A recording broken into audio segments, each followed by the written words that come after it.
Hi, I'm Janet Kurtz, Editor-in-Chief of InFocus. And I'm Madeline Bradford, the Associate Editor of InFocus. And we're here this week with our 13th episode of In Good Company, which is amazing. Happy Monday. I know, happy Monday. We're in the home stretch of the social season. We are. We've got Symphony Ball this weekend, and then we get quiet for a little while.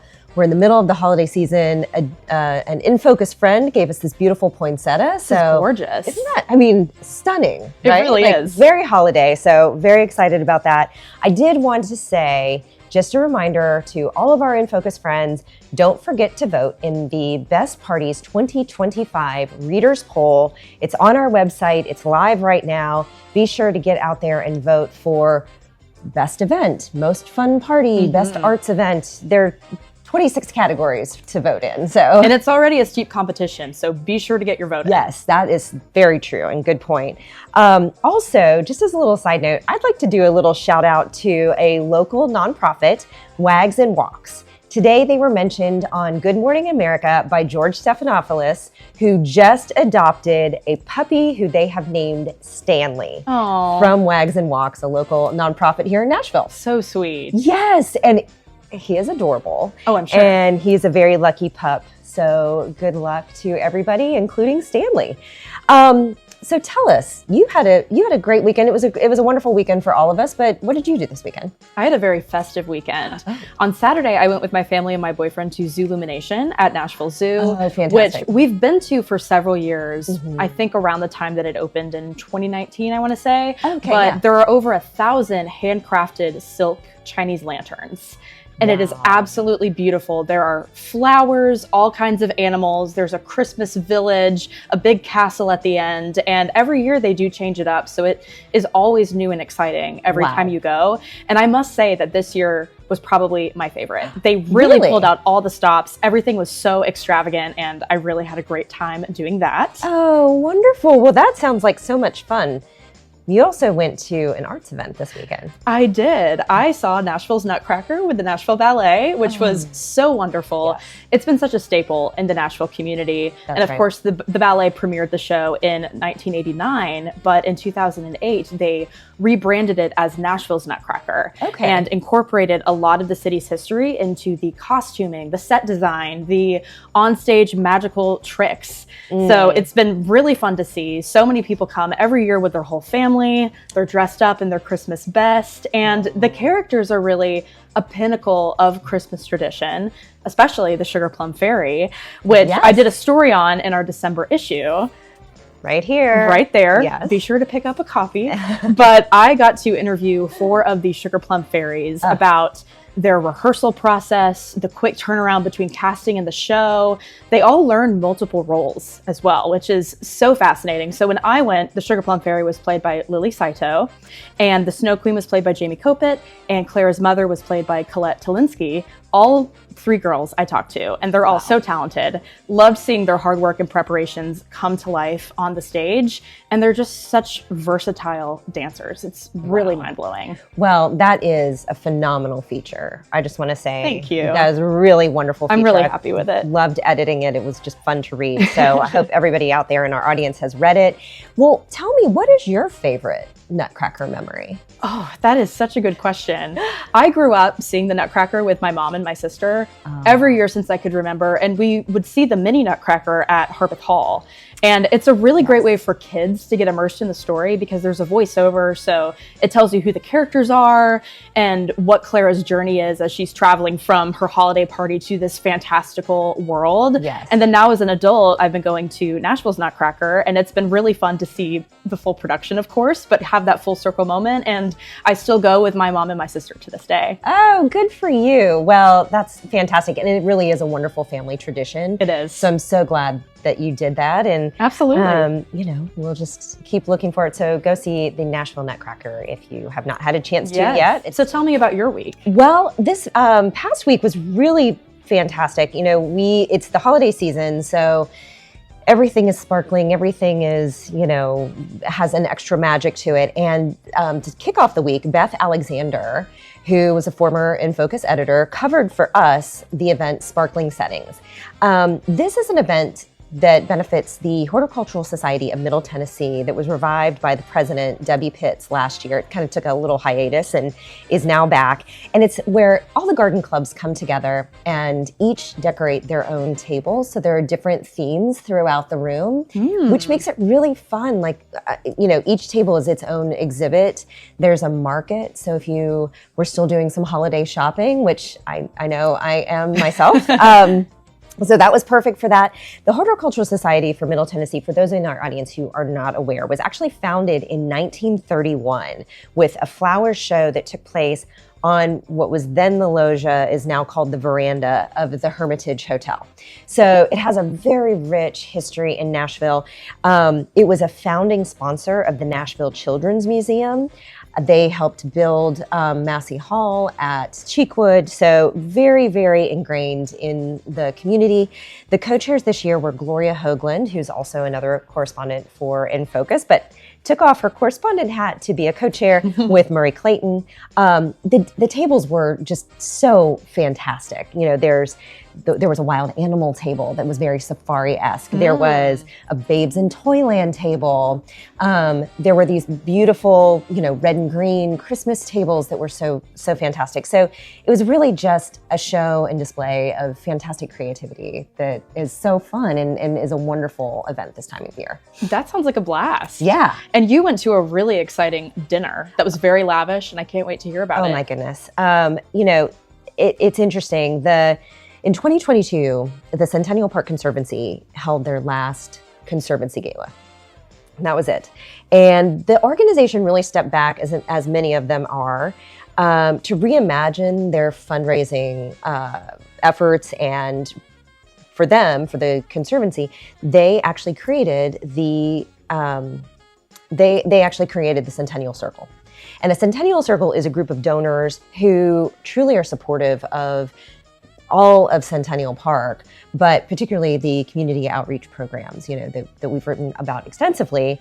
And it's really such a magical place. It started in 1897 when we had the Tennessee Centennial Exposition.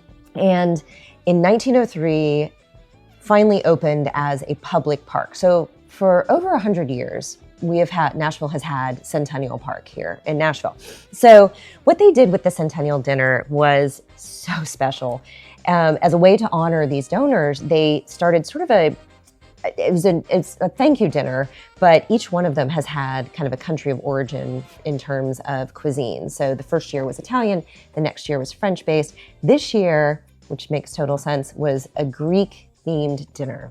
Ooh. It was absolutely outstanding. It was a 5-course Greek-inspired feast by Chef Derek Simsik from Four Seasons Hotel. They partnered with Four Seasons each year.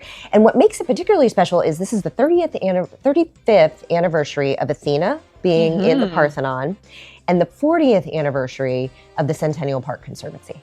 Oh, so cool. Really special bringing that in. But what he did was he really reimagined the dishes and brought in Greek architecture as well. So there was a mosaic-inspired dish. There was, kind of the traditional grape leaf dish that you think of, but it was made and formed like a Greek column with the feta around it to look like broken pieces of marble. Absolutely outstanding, and the flavor was spectacular. And then they paired these phenomenal wines with it. There was also a specialty cocktail called the Santorini that had a painting that sat atop the rim of the glass. Wow. I mean, just every detail was thought of. But the really special surprise was the sneak peek of Mythic, which is a Broadway-bound pop rock musical that is going to Broadway. And we got to hear 3 songs from the show by 2 of the principals, and it was absolutely spectacular. That's amazing. And what a fitting Greek theme. Yes. It sounds like every aspect of the evening was so immaculately planned. It was. It really was. And so kudos to them again. I mean, I don't know how they top it every year, but every year it's just better and better and better. And so, well, I've heard amazing things about the food, so I'm glad that you covered that. Yes, it was absolutely spectacular. So we have that. And then later that week, I actually also covered the Symphony Ball Patrons Party. And the Symphony Ball is a magical event, certainly. And do you realize that next year is the 80th anniversary of the founding of the Nashville Symphony? Wow, that's incredible. Founded by Walter Sharp after he got back from World War II. And it's brought music to the community for almost 80 years now. So it's such a spectacular organization that works so hard to bring this gift to the community. We had co-chairs Grace O and Sarah Ingram were there. They worked with Bruce Pittman, who just created this spectacular evening with hors d'oeuvres in kind of the reception area. And truly there was this energy in the room that just kind of hit you when you walk in the door. And it was friends greeting friends, and people who we hadn't seen in a little while were out. So it was just, that marked a beautiful evening. But when we went into the dining room, it was just absolutely stunning. And Bruce had created this beautiful evening with the glow of candlelight. So we had taper candles, we had votive candles everywhere. And so that just made it very special.